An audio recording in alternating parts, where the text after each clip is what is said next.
saying I can't wait for you to talk about the New England game. And boy howdy do I want to talk about the New England game. The New England Patriots went into Buffalo, New York on a very, very, very windy day. And they got the W. 14-10 was the final score. But it's more about how they won and not just the fact that they did. Buffalo were 3-point favorites coming into this game, but Bill Belichick decided that he chose violence. He woke up and chose violence this Monday morning, and Bill Belichick threw away his regular rule book, or not his regular rule book, rather, his regular playbook. He said all of these forward passes, hooey, play action for the birds. And Bill Belichick decided to play with a playbook from the 1920s to 1930s instead, just to show the entire NFL world that he's still the top dog when it comes to coaching. Mac Jones had 3 pass attempts this entire game. 1, 2, 3. Mac Jones threw the ball 3 times across 4 quarters of football. Isn't that insane? Final QB stats: Mac Jones, 19 yards, 0 touchdowns, 0 interceptions. Josh Allen, 145 yards, 1 touchdown, 0 interceptions. Josh Allen threw a touchdown and threw for nearly 100 times more yards than Mac Jones, and his team still lost by 4 points. It's absurd. I mean, honestly, it is one of the most insane things I have ever seen in my entire life. I think that New England had more rushing yards than Buffalo had rushing yards and passing yards combined. Damian Harris for the New England Patriots, 111 yards on the ground, 1 touchdown. And that was the only touchdown for New England this game. Their only other points came via 2 field goals and then a 2-point conversion. So, yeah, just if you're the Buffalo Bills and you fancy yourself a Super Bowl contender and you come into this season with kind of a front runner type attitude where you're acting like you're one of the top dogs in the league, and a lot of people feel that that is how the Buffalo Bills were acting after last season. You cannot put up games like this where you lose to a team that threw the ball a total of 3 times. That's just not acceptable. I'm sorry, it's just not. But that is that game. That is the game from Monday. Now we move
Myles Garrett. Myles Garrett hits him, he gets the ball. It looked like Garrett might have gone down, but he ended up getting to his feet. He recovered the ball, and then he ran it in, I think like 15 yards or so. And boom, that's not a pick six because it wasn't an interception, but a fumble six there by Huntley. So even though he does not get an interception, he does have a fumble leading to a touchdown for the Browns. And if you look at the final score, it would show you that the Browns would not have won this game if not for that fumble being returned. So not great. And like I said, it was the fourth quarter where the Ravens started to mount a comeback, because at halftime this game was 24-6 in favor of the Browns. So the Browns were actually completely shut out in the second half of this game, but the Ravens could only put up 16 points in the second half to go with their 6 from the first, giving a final score of 22-24. And we talked about Tyler Huntley, but we do have to talk about Baker Mayfield. 190 yards, 2 touchdowns, 1 interception. So I would say overall Huntley probably did have the better game today, but the Browns just played better overall, and really that one mistake from Huntley changed the entire course of the game. But it's good to see a bench quarterback, a second string guy who, he isn't really expected to do much. He did kind of mount a little bit of a comeback for them, even though ultimately it does fall a little bit short. The Baltimore Ravens are now 8-5-0. They remain in first place in the AFC North despite the division loss. The Cleveland Browns are 7-6-0. They are second in the AFC North, but with this victory over the Ravens, I think the Ravens also have won over the Browns. I think they split it, but depending on how their seasons go forward, and especially depending on how long Lamar Jackson is out injured for, the Browns could leapfrog the Ravens into first place potentially. But hopefully Lamar Jackson is not out too long, and we can see him back on the field hopefully next week. I don't think the Ravens have a bye week next week, but hopefully the next week that the Ravens do play a game, Lamar Jackson is back. Moving on to the Las Vegas Raiders versus the Kansas City Chiefs. I predicted the Kansas City Chiefs to win, and they did. A little bit of drama, a little bit of controversy surrounding this game. Before the game started, the teams, they come out and practice and huddle and whatever, and then they go back to the locker room, and then they come back out, right? That's kind of the procedure that happens. But before they went back to the locker room to get ready to play the game, this game took place in Kansas City at Arrowhead Stadium, for reference. The Las Vegas Raiders congregated around the logo at the 50-yard line, the Kansas City Chiefs logo, and they stomped on it, which, some people may think it's silly to get upset about that or whatever, but teams do feel that that is disrespectful, because there's that whole kind of a concept of you play for the logo on the front or the name on the front, right? And it was seen as pretty disrespectful that the team stomped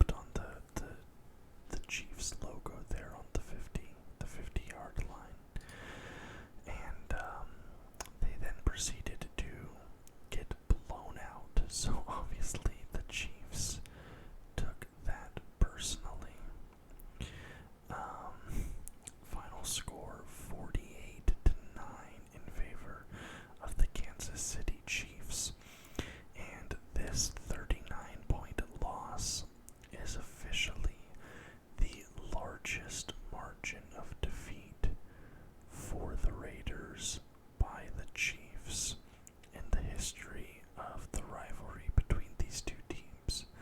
So the Chiefs definitely took exception to the pregame antics by the Raiders. And at halftime, the score was 35-3. And there was a tweet that said that since the Raiders stomped on the logo pregame, they have not reached it since during the game.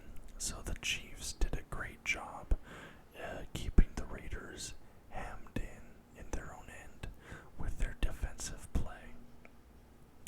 And the first score of this game was actually a fumble six, to use my terminology from the Baltimore game, by Derek Carr. Jacobs stripped Derek Carr and ran into the end zone. So what a way to kind of put an exclamation point right at the beginning of the game. That's like, hey, we're not cool with what you just did, and we're going to let you know that we're not cool with it, right? At 48-9, I think I sent that already. Derek Carr, 263 yards, 1 touchdown, 1 interception. Patrick Mahomes, 258 yards, 2 touchdowns, 0 interceptions. And the only score for the Raiders in the first half was a field goal. They do get a touchdown in the third quarter, but they do not get any extra points there. So that's how you get a final score of 9. Kind of a rare final score, especially for a game that has a touchdown for the team with 9 points. But there you go.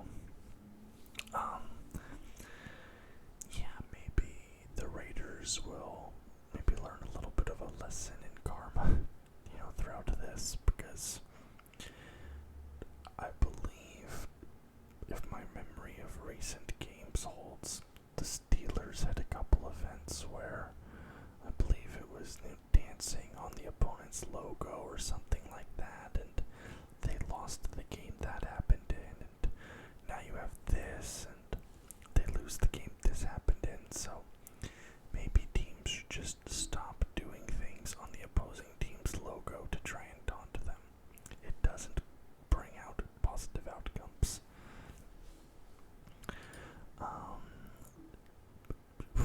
This game, Jaguars versus the Titans. I think a lot of people have given Trevor Lawrence a pass. Oops. You know what? I forgot to read out the standings for the teams. That's my fault. The Las Vegas Raiders have a record of 6-7-0. They are 4th in the AFC West. The Kansas City Chiefs now have a record of 9-4-0. They remain in first place in the AFC West. My apologies. Back to the Jacksonville game. As I was saying, I think a lot of media members, I think a lot of football fans have kind of given a pass to Trevor Lawrence so far this season. And obviously there are caveats to what I'm about to say. He is still a rookie. He is on a very bad team that does not have a lot of talent on it, especially receiving talent. And his offensive line is absolutely garbage. That is all true. And I understand all of that going into saying what I'm about to say. But we were told that Trevor Lawrence was a generational talent. We were told that he could be like the next big face of the NFL. We were kind of promised a guy along the lines of Mahomes, Brady, Rodgers, right? They basically said that Lawrence was going to be that guy.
concerned about Trevor Lawrence.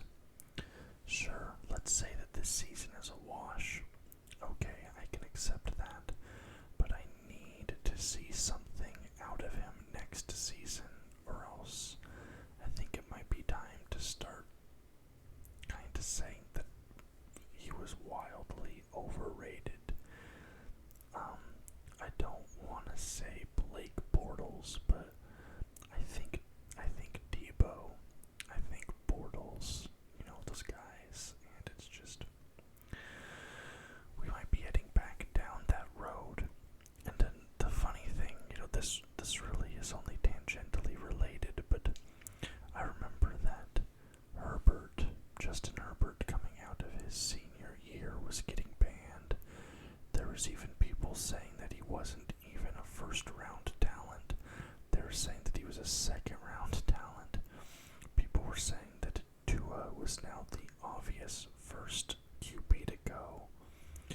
But now you look at how that draft is panned out, and Justin Herbert is, I don't know, maybe I don't want to go too crazy and sound like a fanboy, but I think top 10 is a stretch, but maybe he's probably a top 15 quarterback in the league right now. Potentially top 10. I just don't want to say that and have somebody in the comments go, well, actually, you forgot this guy, so I'm going to be conservative and say top 15, but it's just interesting how that's been different.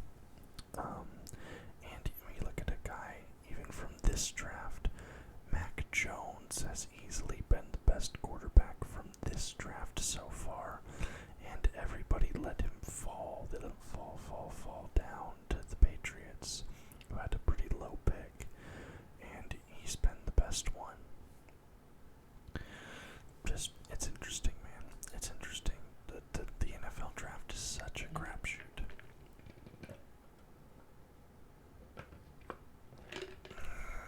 The Jacksonville Jaguars fall to 2-11-0. They are 4th in the AFC South. The Tennessee Titans are now 9-4-0. They are 1st in the AFC South. Disappointing. You want to talk barn burner? This game was a barn burner. Pittsburgh Steelers versus the Minnesota Vikings. I almost wanted to say Minnesota Wild there. My Vegas Golden Knights had an insane game against the Minnesota Wild this evening, so that's kind of on my mind. I think that's why I said that. I predicted a Pittsburgh win here. Unfortunately for my prediction, they could not get the W. Minnesota gets the W. And they win by 8, 28-36 in favor of the Vikings is your final score. This game was kind of interesting at the end. It didn't start off very interesting. The Vikings opened up a 23-0 lead to start this game. Going into halftime, they were up 23-0. And then at the end of the third, they were up 29-7. So they basically had to put away there. But the Pittsburgh Steelers came out and clawed themselves back into this game. Roethlisberger with a touchdown at the end of the third starts the comeback a little bit. Then Najee Harris runs one in the beginning of the fourth. Roethlisberger throws one more in the middle of the fourth, and now we're looking at a game that's 28 to 29, and you're thinking, hold on, maybe. Nope. Kirk Cousins, boom,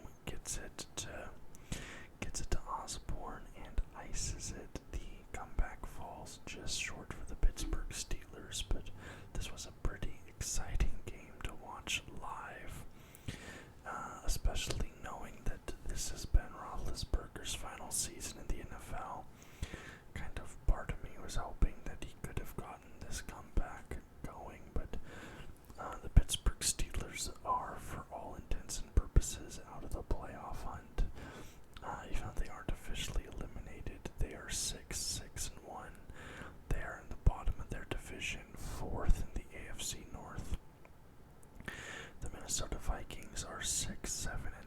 They are second in the NFC North. Talking about the quarterbacks, Ben Roethlisberger, 308 yards, 3 touchdowns, 1 interception. Kirk Cousins, not a fantastic game from him, 216 yards, 2 touchdowns, 0 interceptions, or 2 touchdowns, 2 interceptions rather, but Dalvin Cook was the difference maker for Minnesota, 2 touchdowns, 205 yards for Dalvin Cook. He had only 11 fewer yards than Kirk Cousins, just on the ground. Monstrous game from Dalvin Cook, and you have to think that if the Steelers could have figured out a way to shut down the run game, they probably could have won this game, but it just was not in the cards, Now we move to our first overtime game of this week, and that is the 49ers versus the Bengals. I predicted a San Francisco victory, and it was close, but they do end up winning by 3 in overtime against Joe Burrow and the Bengals. Final score 26-23. Unfortunately, I did not get to see much from this game, so I'm just going to be going off of the play-by-play here. I didn't catch the game or see any highlights, but 26-23 final score. Jimmy Garoppolo, 296 yards, 2 touchdowns, 0 interceptions. Joe Burrow, 348 yards, 2 touchdowns, 0 interceptions. So a lot of good quarterback play in this game. Jimmy and Joe both slanging it out there, getting the touchdowns, and you love to see it. Jamar Chase catches 2 touchdowns from Burrow back-to-back in the fourth quarter, and those actually tie the game up to send it to overtime. Then Cincinnati gets the field goal to start overtime, so all they have to do is stop the San Francisco offense, and they win. But unfortunately for Cincinnati, but fortunately for my win percentage, Ayuk gets the receiving touchdown to end overtime and put away the Bengals by 3 points. The San Francisco 49ers are now 7-6-0. They are third in the NFC West. The Cincinnati Bengals are also 7-6-0. They are 1-2-3 third in the AFC North. Moving on to New Orleans versus the New York Jets. I predicted a New Orleans victory here, and they do get the W. Final score 30-9 in favor of the Saints. This game was at MetLife Stadium, technically in New Jersey, not in New York. And Taysom Hill not asked to do much here in this game. 175 yards off of 21 attempts. 0 touchdowns, 0 interceptions, but it has to be noted, okay, Taysom Hill was 15 for 21. Zach Wilson had 4 more completions on double the attempts. Zach Wilson went 19 for 42. He threw the ball twice as much as Taysom Hill, but only got 4 more completions. Zach Wilson gets 202 yards, also 0 touchdowns, also 0 interceptions.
just as I predicted, and just as they needed.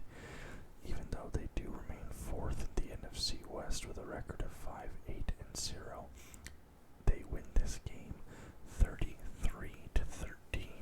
against the Houston Texans, who actually have climbed to third place in the AFC South with a blistering record of 2 wins, 11 losses, and 0 ties. Stat lines for the QBs. We have Russell Wilson, 260 yards, 2 touchdowns, 0 interceptions. Davis Mills, 331 yards, 1 touchdown, 0 interceptions, and the Houston Texans actually opened this game up with the first touchdown of the game. Not gonna lie, it made me a little nervous seeing Davis Mills just picking us apart for that opening drive there, but I was nervous, especially based on our play of recent, but we turned things around. That woke us up pretty quickly. Myers then Penny scored to put Seattle up 10-7 to end the first quarter. Then it's 6-6 in the second, so we go into halftime 16-13. But it's all Seahawks from then on out. In the third and fourth quarters, the Seahawks shut out the Texans and go 14-0 to secure the victory. And as I already said, final score 33-13. And this was a fantastic game for Rashad Penny, who had been out injured the last few weeks. But Rashad Penny picks up 2 rushing touchdowns to help secure the victory. A big 14 points there from Penny, and he looked good. It was like he had never left. He did not look like he had just gotten done recovering from an injury. And we move on to the Detroit Lions versus the Denver Broncos, where it must be said, tragically, just a few days ago, Demaryius Thomas passed away. I didn't really dig into the cause of death, but he was very young. Very young, I think. Let's see, 87, 97. I think he was 30, 33, 34 years old, something like that, and just way too young. And Demaryius Thomas was, to say nothing of who he was as a human being on the football field, he was an absolute monster. I remember there was that one season where it was if you were in fantasy football and you had Peyton Manning and Demaryius Thomas, like, you were just beating everybody week by week by week. And he was a fantastic player, and I'm glad that Denver was able to get this victory here in Detroit after, the fans and the players and the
Also, one thing to note, if you did not know, Demaryius Thomas wore the number 88, and the final drive of the game by the Broncos, which resulted in a passing touchdown for Teddy Bridgewater, was exactly 88 seconds long. So, if you're the type of person that finds meaning or significance from things like that, that's probably pretty cool to see.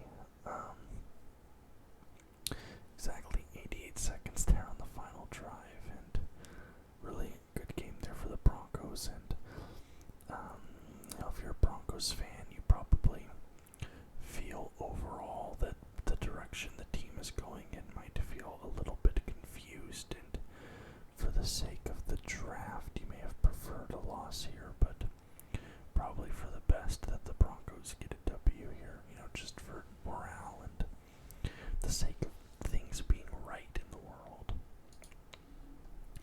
Moving on, the Giants versus the Chargers. I predicted the Giants here. Preseason me was really, really feeling those Giants. I should have, if I had made this prediction, last week instead of in the preseason, I obviously would have taken the Chargers here, but it was actually probably a little bit closer of a game than most people expected it would be. Final score 37-21 in favor of the Chargers, and Justin Herbert, sorry for that weird noise, I don't know what that was. Justin Herbert had an insane touchdown pass this game. I am going to watch the highlight and try and give you the verbal play-by-play. So he hikes the ball, he drops back, he is under pressure. One of the New York players has broken through the tackle on the offensive line and is coming right towards Herbert's left side. Herbert scrambles, escapes the pressure. There is now 2 New York Giants players on him. He steps into a huge throw, and then as he throws the ball, the second it leaves his hand, he gets smashed.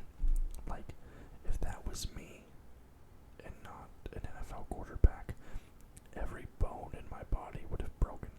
And he throws an absolute bomb downfield, and you can see there's one Chargers player standing on the 40-yard line. There are 3 Giants players about 5 yards behind him, like in a U shape, and he is wide open, and if he catches this ball, he has a wide open clear lane to the end zone. And of course, boom, right into the breadbasket, into the end zone.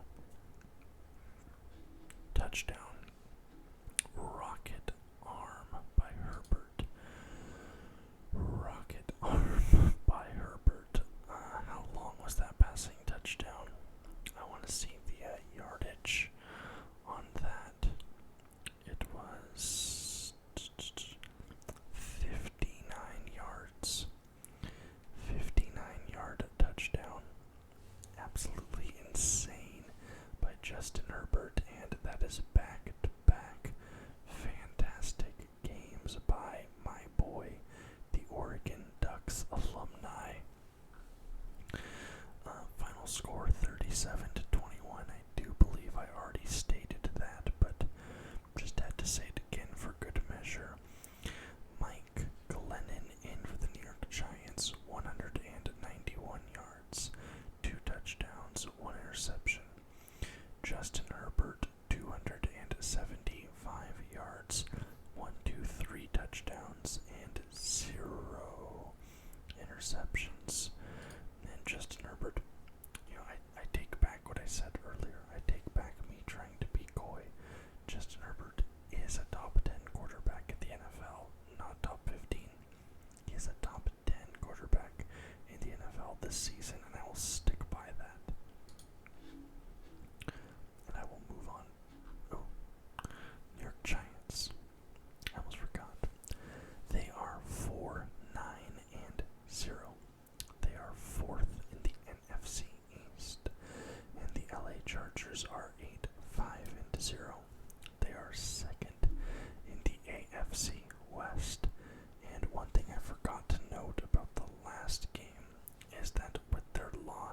this week, the Detroit Lions are officially the first team mathematically eliminated from playoff contention in the NFL. So the Detroit Lions officially clinch not making the playoffs. And the fact that there are teams with worse records than them that still haven't been eliminated tells you about how bad some of these divisions are in the NFL. Now we have an absolutely insane game. If you like shootouts, if you like QB battles, this is the game for you. If you are a Buffalo fan or me who predicted them to win, this is not the game for you, because this is now back-to-back losses for the Bills. I think they may have even lost the week before. Let me double check. Buffalo Bills schedule. So they lost this game against Tampa. They lost to the Patriots. Okay, and they beat the Saints the week before, but the week before that they lost to the Colts. And then 2 weeks before that they lost to the Jaguars. So the Buffalo Bills are on a bit of a slide right now. And not only did they lose to New England on Monday, New England, who has haunted them for over a decade in the AFC East, then they come into this game against the Tampa Bay Buccaneers and they lose to Tom Brady, who was the master of their torment while he was in New England for all those years. So, Buffalo Bills not enjoying life right now. Although this was an exciting game, high-scoring game, like I said, QB shootout. Final score is 33-27 in favor of the Buccaneers. Josh Allen, 308 yards, 2 touchdowns, 1 interception. Tom Brady, 363 yards, 2 touchdowns, 0 interceptions. But Tom Brady also had 1 rushing touchdown this game. And I think he's had 2 or 3 rushing touchdowns now this season. And Tom Brady, not known for his rushing, I think this season might have his most rushing touchdowns of any season of his career, which is pretty crazy. Don't quote me on that, because I very well may be wrong, but my gut feeling is that this is the most rushing touchdowns of Tom Brady's career in this season. Josh Allen also had a rushing touchdown this game, it should be noted, so both QBs getting it done on their feet. This game, though, started with an insane rush by Leonard Fournette, who took it 47 yards on his feet for the touchdown. You do not see that very often. The Buffalo Bills are now 7-6-0. They remain in second place in the AFC East behind the New England Patriots, and the Tampa Bay Buccaneers are now 10-3-0. They are first in the NFC South, and there's a very interesting stat, and one that may be distressing for many NFL fans, but if you know who the Group 538 is, Nate Silver's data modeling, data analysis group. Nate Silver, a big political analyst. He, always goes about elections and things like that. So he also does sports predictions. So for somebody like me who is both a politics nerd and a sports nerd, I love 538, but 538 is now saying that statistically the most likely Super Bowl matchup is the Buccaneers versus the Patriots. Could you imagine a Buccaneers versus a Patriots Super Bowl? Like, the headlines versus Belichick in the Super Bowl, and it's going to be like a legacy-defining Super Bowl for one of those two men if it does end up happening. Now, obviously, there's so many variables and things change, but we're rapidly approaching the end of the season, and it could happen. And if that does happen, I expect it to be one of the most watched Super Bowls in history, and I think a lot of football fans are terrified at the prospect of that being the Super Bowl. And Buffalo fans losing to New England and Tom Brady in the same week, then seeing those two match up for the Super Bowl that tons of analysts predicted the Buffalo Bills would be the ones playing in at the start of the season. That has to be nightmare fuel for the city of Buffalo. Nightmare fuel. Moving on, we have the Dallas Cowboys versus the Washington football team. Dak Prescott did not look great this game, but then again, neither did Taylor Heineke, so it was kind of like, which team can make fewer mistakes? Your final score is 27-20 in favor of the Dallas Cowboys, so I do have a correct prediction there, but the way we got to 27-20 is a little weird.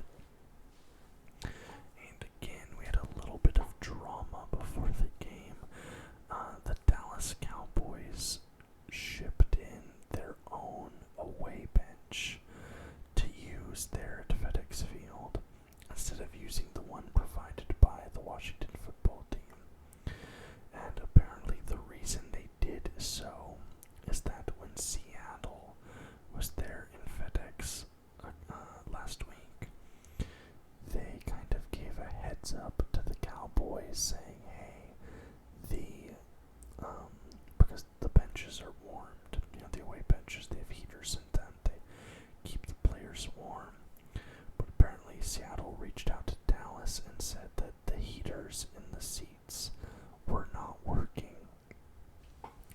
So again, just throw it on top of the pile of terrible things that have happened at FedEx Field this season. Just off the top of my head, stagnant, putrid rainwater has leaked onto fans multiple times.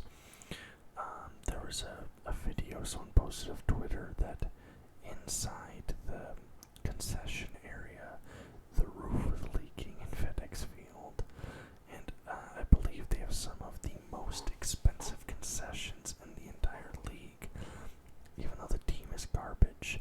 And also Taylor Heineke found a pair of scissors on the field this game.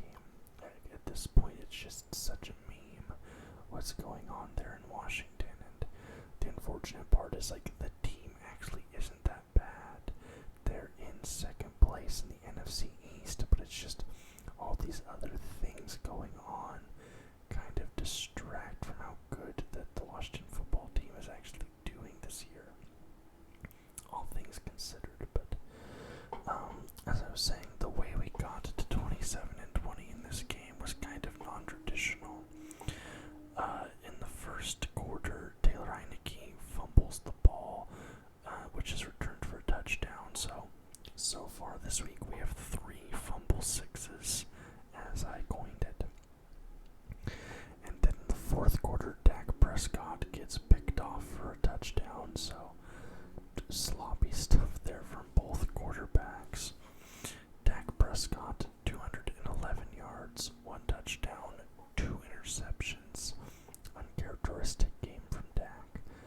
Taylor Heineke, 122 yards, 1 touchdown, 1 interception, but he also had that fumble, like I said earlier. The Dallas Cowboys are now 9-4-0. They are first in the NFC East. The Washington football team is 6-7-0. They are second in the NFC East, and I'd say they're pretty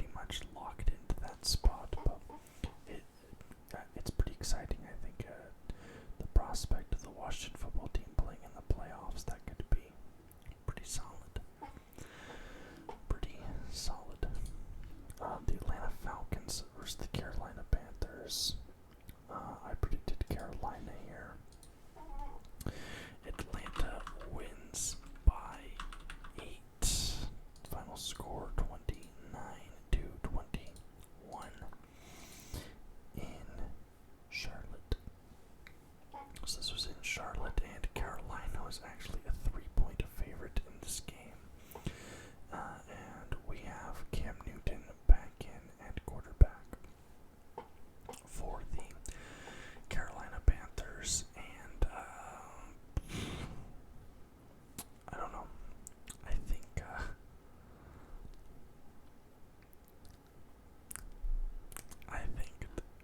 Cam Newton.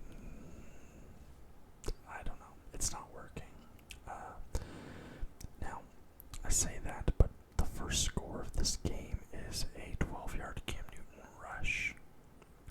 So he does get that. But then the second quarter, pick 6, 68 yards. It's taken back to the end zone.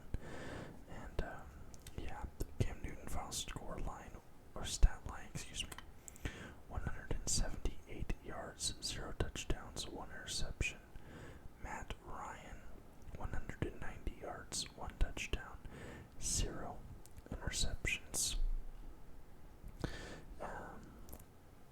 Now there is a passing touchdown at the end of the game, but the passing touchdown comes via Walker. So it is not Cam Newton getting the passing touchdown this game. It is Walker. Philip Walker, who is their backup QB. I had to Google it just now because I fully admit I have no idea who Walker is. The Atlanta Falcons, they are 6-7-0. They are second in the NFC South. The Carolina Panthers are 5-8-0. They are fourth in the NFC South, and I feel bad. The start of the season was so promising for the Panthers. They looked exciting. They were fun to watch. They were a fast team, and then it's like they were up, but we didn't realize that it was like Splash Mountain or the Jurassic Park ride. We reached the top, and we thought this baby was going all the way to the moon, but actually, we went straight down a 100-foot drop. It happens. I don't know why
slow. The first quarter, there were 3 points scored. It was one field goal from the Bears. But then the second quarter, it popped off 24-21 in favor of the Bears. So we actually go into halftime with the Bears leading 27-21. But then the third quarter, the Packers shut out the Bears. They put up 17 points. Bears, big goose egg, 0. Fourth quarter, 7-3 in favor of the Packers, and that's how we arrive. Final score, 45-30. The Bears are now 4-9-0. They are third in the NFC North, and the Packers are 10-3-0. They are first in the NFC North, and just like Aaron Rodgers said the last time he played the Bears, he owns them. He owns them. And that's that for week 14. It's in the bag. It's in the bag. There were 14 games this week. One more coming on Monday, of course. Out of 14 games, I got 1, 2, 3, 4, 5, 6, 7, 8 correct. 8 out of 14 correct this week. So my total is going to drop, unfortunately. So let's pull out that calculator. We do 8 divided by 14. And this week I was 57% correct. 57%. Not great, but at least I wasn't below 50%. That would have been abysmal, but that 66%, that's going down this week for sure. 126.5 becomes 134.5, and 193, let's see, 197 plus 10, 207. Okay, so for this season, I have 134.5 out of 207 correct. So if we do 134.5 divided by 207, my win percentage is now sitting at 65% correct. So I actually did not drop that much, thankfully, mercifully.